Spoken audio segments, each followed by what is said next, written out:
أشمل حتى أهل البدع والأهواء، أهل البدع العقائدية وأهل البدع السياسية. أنا أقول بيننا وبينكم السلف، بيننا وبينكم الكتب، كان أحد يقول البدع بيننا وبينكم الجنائز.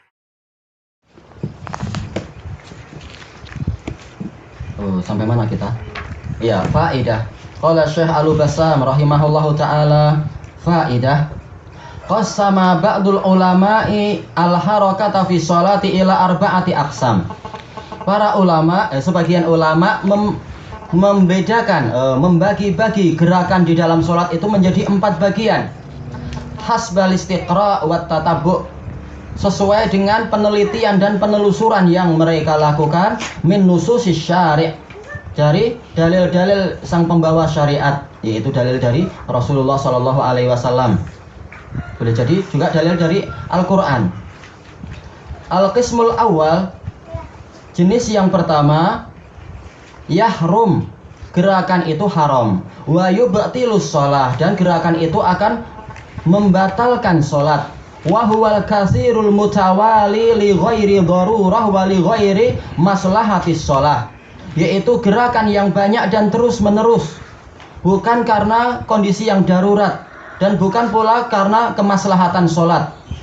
Kalau kondisi yang darurat contohnya apa? Ya ada ular, atau ada kalajengking barangkali, atau juga ada apa? Ada kutan semacam ini. Kita disuruh untuk apa? Membunuh binatang-binatang yang membahayakan kita ataupun membahayakan muslimin. Itu contoh gerakan yang darurah, atau seperti yang disebutkan oleh oleh Syekhul Islam Ibnu Taimiyah, ketika kita sholat kemudian kita lihat ada orang akan jatuh ke dalam longkang, orang buta misalkan, atau orang jatuh ke sumur atau jatuh ke sungai, maka wajib bagi kita untuk membantu dia atau paling tidak memperingatkan dia.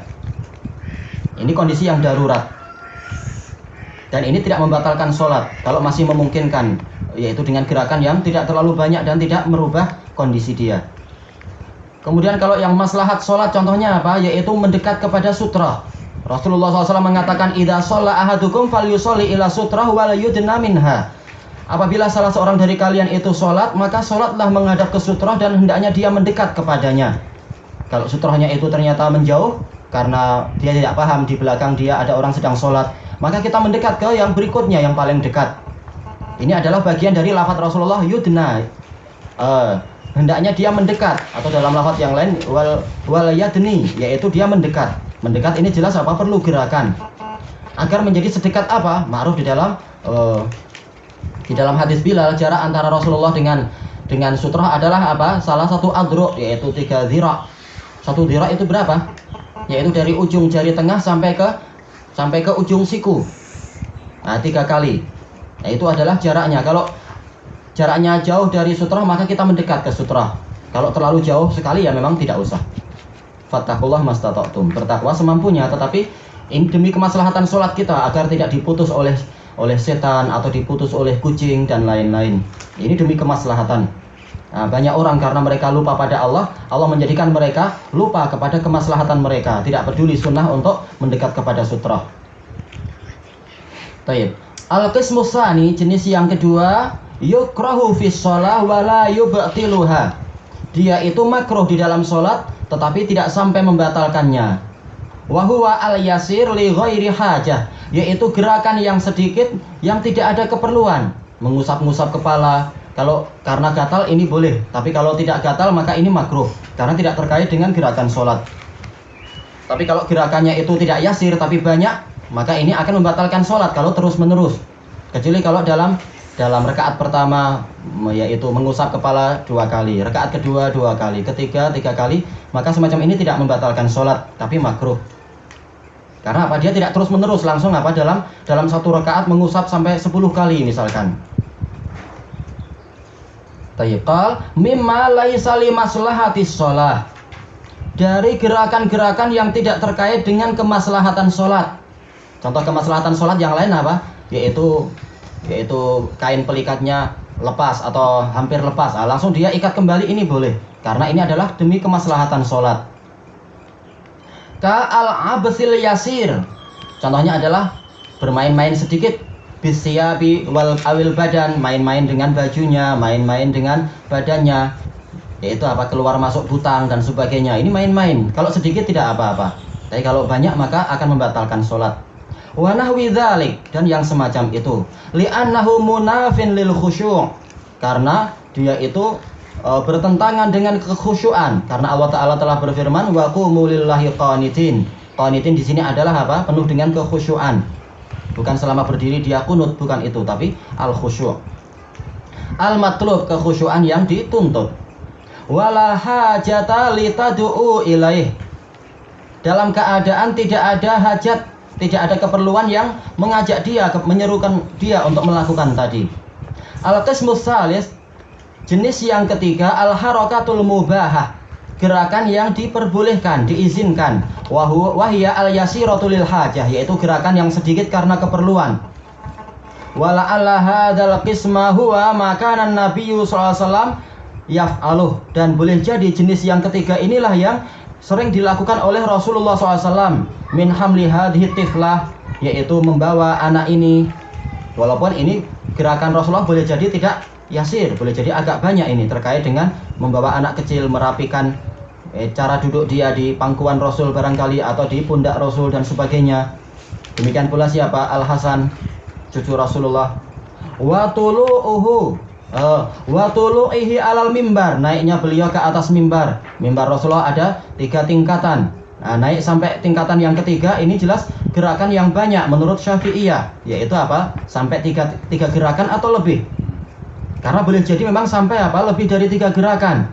Tempat berdiri beliau sampai ke kaki mimbar itu perlu gerakan. Kemudian naik sampai 3 tingkatan, ini juga perlu gerakan.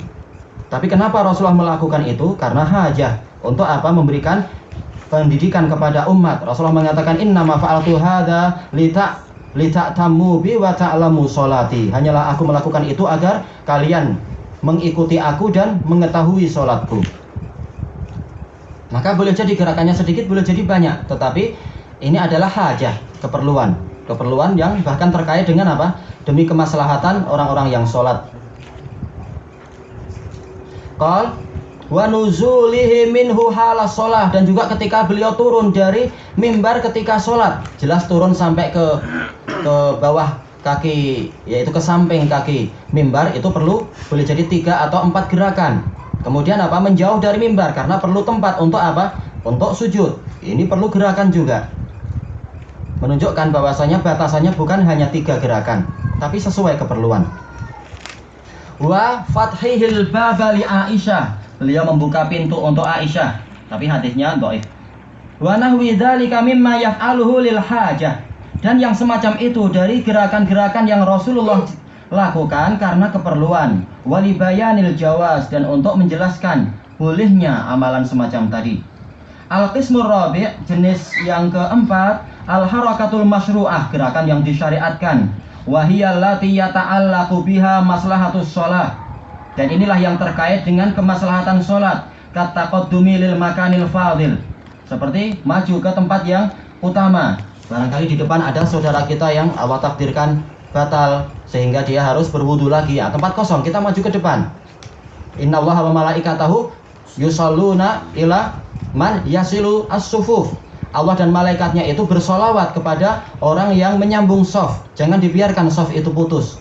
Itu bukan sunnah kita membiarkan shaf itu putus. Kita berusaha menyambungnya. Adapun hadis innallaha malaikatu yusalluna ala mayamini sufuf, hadisnya mu'al. Allah dan malaikatnya bersolawat kepada bagian kanan shaf. Ini hadisnya mu'al. Tapi orang yang menyambung shaf itu hadis yang sahih. Qal wadunu lisaddi khalali sufuf. Ini seperti yang tadi ya, yaitu mendekat untuk menutup celah-celah dari barisan-barisan itu. Jelas maju ke depan ini menaikkan derajat. Dia tempat yang utama, shaf yang paling dekat adalah dengan imam adalah yang paling utama. Atau makan yang fadil yang lain apa ya? Wallahu a'lam. Selain dari pembahasan masalah shaf-shaf ke depan. Au takunul harakatu li fi'lin mahmudin ma'murin bih, atau gerakan itu adalah untuk melakukan perkara yang terpuji dan diperintahkan. Ka taqaddumil musallin wa ta'akhurihim fi sholatil khauf, seperti majunya orang-orang yang sholat atau mundurnya mereka di dalam sholat khauf. sebagaimana telah dilewati dalam Bulughul Maram. Yang sudah mendapatkan 1 rakaat, dia mundur ke depan, mundur ke belakang untuk apa? Berjaga-jaga. Yang semula di belakang, dia maju ke depan. Jelas ini perlu gerakan banyak, terutama kalau pasukannya agak besar. Ini gerakannya perlu banyak agar tempatnya itu muat untuk orang-orang yang hendak sholat. Awid darurah, atau boleh jadi karena suatu keadaan yang darurat. Ka'inqadhin min halakah, yaitu menyelamatkan seseorang dari kebinasaan. Maka semacam ini adalah gerakan yang diperbolehkan dan boleh jadi ini sampai disyariatkan. Kita baca satu hadis lagi. Satu hadis yang baru, ya rahmatullah. Qala al-Imam Abdul Ghani Al-Maqdisi rahimahullah, al-haditsus tsani wa tis'un. Hadis yang ke 92, wa an Anas bin Malik radhiyallahu anhu anin Nabiy sallallahu alaihi wasallam qala i'tadilu fis sujud. Yaitu bersikaplah pertengahan kalian di dalam sujud, yaitu jangan terlalu membungkuk, menekuk seperti bola barangkali, dan jangan pula terlalu ke depan seakan-akan kita sedang tiarap. Wala yabsut ahadukum dhira'aihi impisatul kalb, dan janganlah salah seorang dari kalian itu menjulurkan dhira'. Dhira' itu apa? Yaitu lengan bawah. Iya, lengan bawahnya itu, tamam. Seperti seekor anjing yang menjulurkan kakinya, kaki depannya itu. Jangan, tetapi pertengahan. Jangan terlalu panjang, jangan terlalu pendek. Jadi kira-kira kalau jarak antara kaki kita sampai ke sutroh itu adalah 3 dhira', sebagaimana telah kita lewati. Sementara kalau sujud, Rasulullah jarak antara kepala beliau dengan sutroh itu berapa? Yaitu mamrusyah, yaitu tempat yang cukup untuk dilalui seekor kambing. Maka kita perkirakan semacam itu. Baik, makna ijmali di waktu yang akan datang insyaallah. Allah taala alam. Subhanakallahumma bihamdika la ilaha illa anta astaghfiruka wa atubu ilaik. Walhamdulillahirabbil alamin.